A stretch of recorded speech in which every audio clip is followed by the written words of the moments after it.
नमस्ते और धनंजय कुमार की ओर से आपका स्वागत है। हम हम अभी भी बुद्धिमान बच्चों को ज्ञान के माध्यम से शिक्षित करने के महत्वपूर्ण विषय पर हैं। और हम बात कर रहे थे कि किस तरह के शिक्षक, उनकी पढ़ाने की पद्धति, किस तरह की शिक्षण सामग्री, छात्रों के लिए असाइनमेंट्स, विश्राम के लिए अंतराल, इन सभी महत्वपूर्ण चीजों के बारे में विस्तार से चर्चा कर रहे थे। इस वीडियो में मैं एक और महत्वपूर्ण विषय जोड़ना चाहूँगा जिसे आमतौर पर नियमित स्कूलों में शामिल नहीं किया जाता, न ही उस पर गहराई से चर्चा की जाती है और न ही उसे छुआ जाता है, और वह है बच्चों को यह सीखना चाहिए कि वे किसी असंभव चीज का सामना कैसे करें और वास्तव में ऐसा करते हुए आनंद भी लें। यह एक महत्वपूर्ण कौशल है जो उन्हें जीवन में आगे बढ़ने में मदद करेगा। उदाहरण के लिए मुझे स्पष्ट रूप से याद है कि मैं अपने छात्रों और बच्चों को जो असाइनमेंट्स देता था, उनमें से एक बहुत ही रचनात्मक और विचारोत्तेजक कार्य था। उन्हें एक चित्र बनाने के लिए कहा जाता था। यह चित्र वे रंगीन पेन या पेंसिल का उपयोग करके बना सकते थे, या फिर सिर्फ एक साधारण पेंसिल से स्केच भी बना सकते थे। इस चित्र के माध्यम से उन्हें वह सब कुछ दर्शाना था जो वे उस समय सोच रहे थे या अपने मन में गहराई से महसूस कर रहे थे, ताकि उनकी आंतरिक भावनाओं और विचारों को कला के रूप में व्यक्त किया जा सके।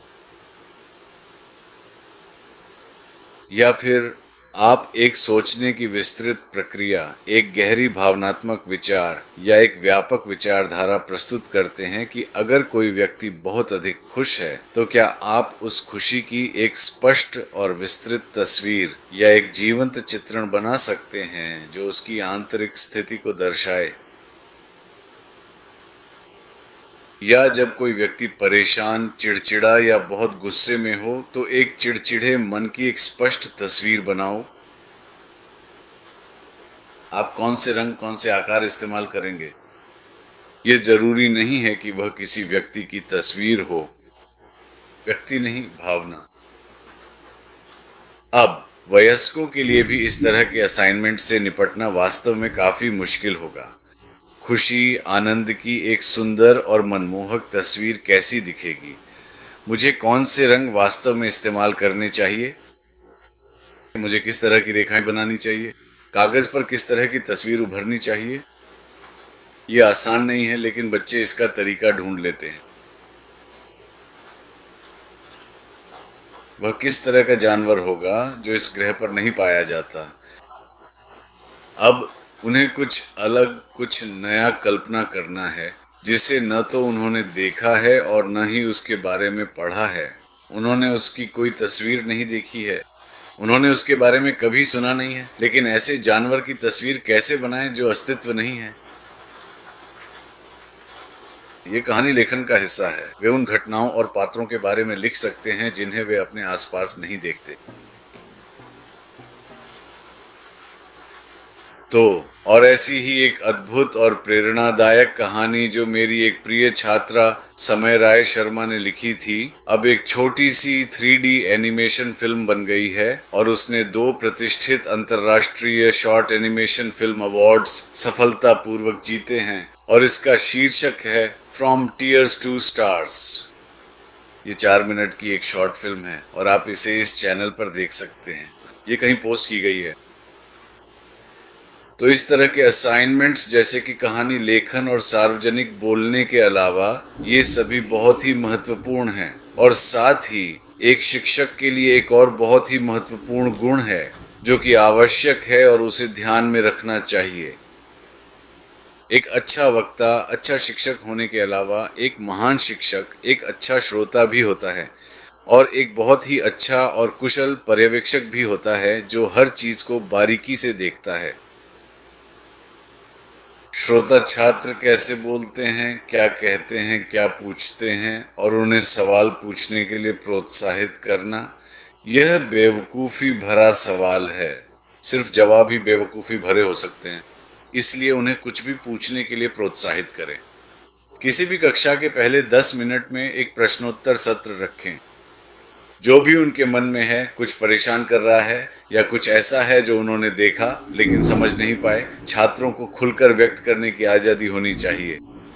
तो एक अच्छा श्रोता बनना जरूरी है, और आप एक अच्छे पर्यवेक्षक भी बन सकते हैं। जब आप कहते हैं कि बच्चे ध्यान दे रहे हैं, उनकी आंखें खुली हैं, वे आगे की ओर झुक रहे हैं, वे इधर उधर देख रहे हैं, खिड़की के बाहर देख रहे हैं, उनकी रुचि कम हो रही है, तो जब आप एक अच्छे और कुशल पर्यवेक्षक होते हैं तो आप तुरंत ही अपनी प्रस्तुति में कुछ महत्वपूर्ण बदलाव कर सकते हैं ताकि उनकी रुचि और ध्यान आकर्षित हो, वे आपकी बातों पर अधिक गहराई से ध्यान केंद्रित करें और यह भी जान सकें कि ध्यान भटकने या मन कहीं और जाने से कैसे पूरी तरह से बचा जाए। इसलिए उन्हें प्रोत्साहित करना और सिखाना कि वे अपने मन को केंद्रित करें, अपना ध्यान केंद्रित करें, यह बहुत महत्वपूर्ण है। आप कुछ अभ्यास भी करवा सकते हैं। उदाहरण के लिए योग में त्राटक दृष्टि होती है। ये छात्रों के लिए एक बहुत अच्छा अभ्यास है और आप ऐसे छोटे छोटे सरल और प्रभावी प्रयोग भी आसानी से कर सकते हैं। एक मजबूत स्टैंड और एक जलती हुई मोमबत्ती लाएं और सभी बच्चों को उसके चारों ओर लगभग 3 से 4 फीट की उचित दूरी पर एक बड़े घेरे या अर्ध घेरे में आराम से बैठाएं और उन्हें मोमबत्ती की लौ को ध्यान से देखने दें। अगर बहुत ज़्यादा हवा नहीं है तो लौ स्थिर रहेगी और उनसे विनम्रता पूर्वक कहें कि वे बिना पलक झपकाए पूरी तरह से ध्यान केंद्रित रखें और धीरे धीरे लौ के भीतर गहराई से प्रवेश करें। लौ के केंद्र में जाएं, जहां कोई सीमा नहीं होती, वहां केवल प्रकाश होता है और उस प्रकाश को अपनी पेशानी पर आत्मसात करें। मैं बस संक्षेप में इस दृष्टि केंद्रित करने की प्रक्रिया का वर्णन कर रहा हूँ। और जब आप अपनी दृष्टि केंद्रित करते हैं, क्योंकि दृष्टि आपके मन के बड़े हिस्से को दृश्य प्रक्रिया में व्यस्त रखती है, तो यह भी आपके मन का बड़ा हिस्सा, आपका मस्तिष्क इसी पर केंद्रित हो जाता है। और जब आप किसी भी चीज़ पर ध्यान केंद्रित करते हैं तो आप कुछ नया खोजते हैं जिसे आपने पहले कभी नहीं जाना था।